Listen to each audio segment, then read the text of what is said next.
From the East and the West, you've heard others, but now you've tuned into the best. This is a Prime Wave Media production, the NFL Bet Exchange, hosted by my man, Pop DiBiase, the primetime capper, and the Don of Cape Cod, Jeff Dawson. All right, we are here, and it is time for the NFL Bet Exchange with none other than your man, Pop DiBiase, the primetime capper, and the one and only, the Don of Cape Cod himself, Mr. Jeff MMF Dawson. What's going on, man? How you doing, brother? How's everything going today?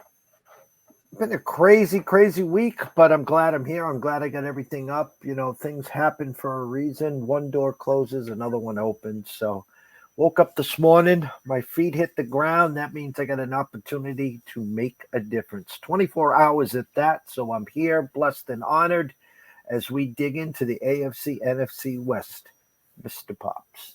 All right.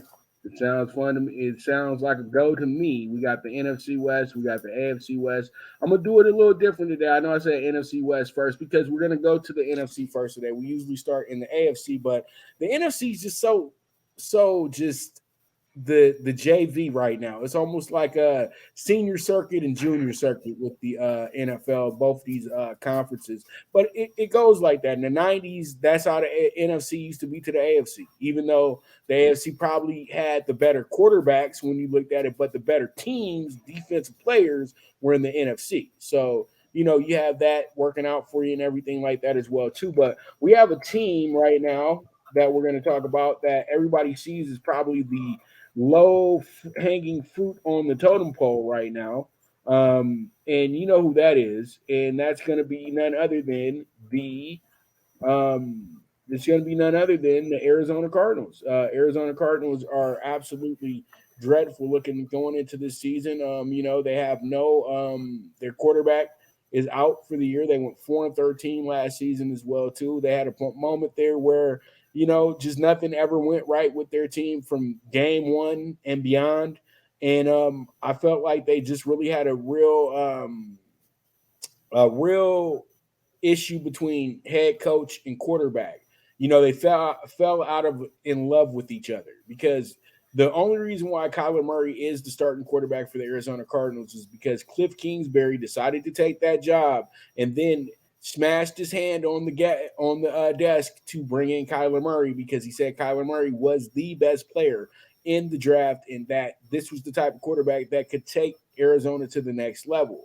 Well, we're sitting here now almost 5 years later, and yes, it was a good situation to start, but with the maturity of the quarterback not being the type of mature that you need your quarterback to be, everything is pretty much backfired with this team. And then it got to the point to where his teammates didn't even like him anymore, to where pretty much he got hurt. And Chandler Jones literally called this out weeks before his injury happened, and then it happened. So, Jeff, real quick, what are your thoughts on Arizona in 2022, and what are your thoughts on what they need to do moving forward for this season? My thoughts aren't pretty, but you know, here's the funny story about this is I remember last year at this time, there was a team in Seattle that we're going to talk about that was projected the same way. Russ had left the building. There was a team in transition, a team that had a lot of first and second round picks, a lot of holes, incomes, you know, Geno, which we all laughed at. And then, you know, they were the most bet under in the NFL last year.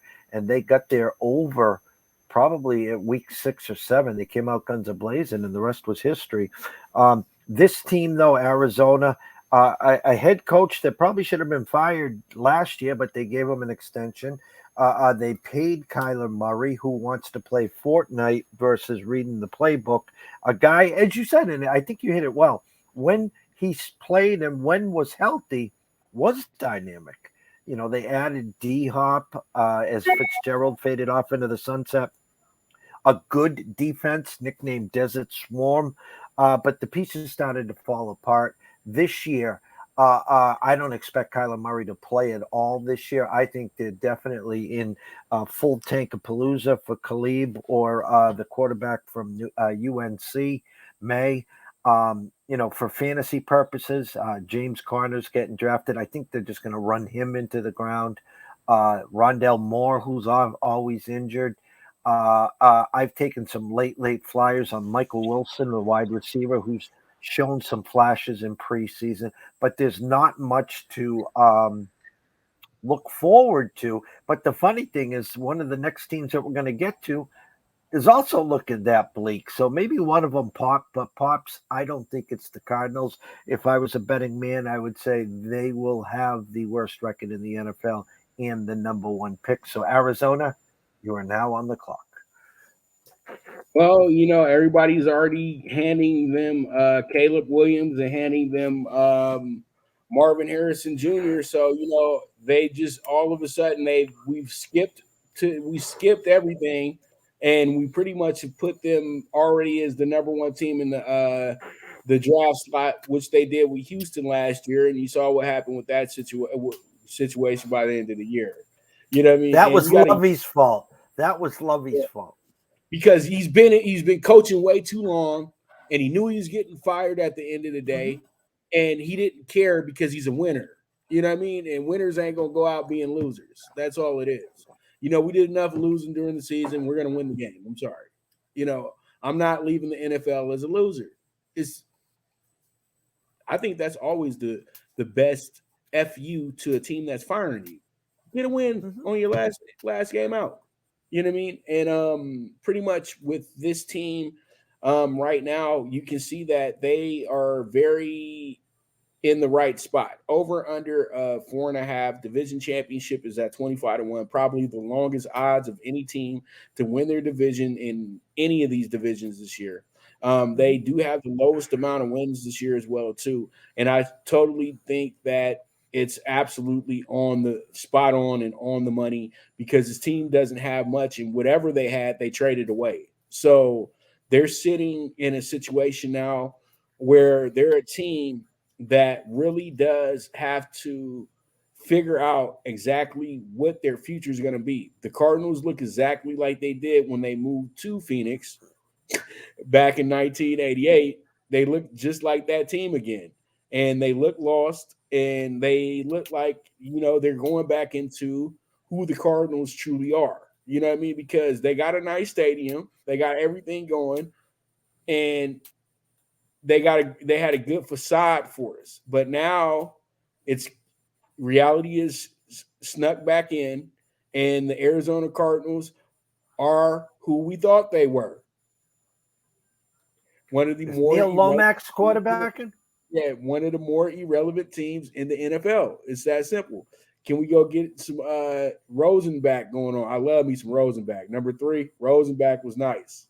Remember him? Well, we can go way back to Neil Lomax, or we can bring in Carson Palmer. I mean, we got a lot there. I mean, they brought over Dobbs, who is going to be their starting quarterback. So Carson Palmer is a part of the good years. I'm talking about guys who had to play in 120 to 20-degree weather in September.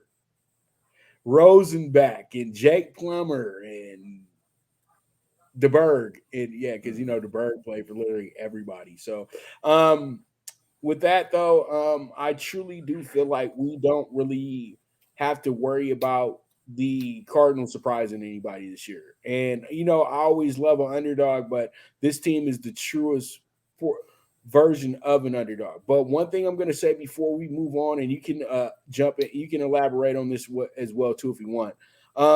Week 1, they're one of the biggest dogs on the board.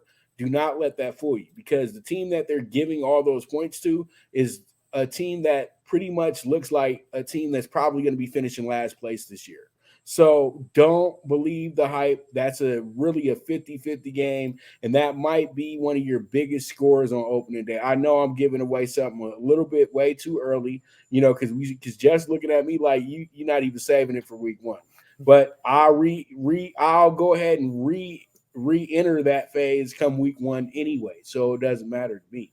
at the end of the day. So that's something that you do need to look out for. It could be one of their wins of the season. You know what I mean? Because wins are going to be coming few and little this year.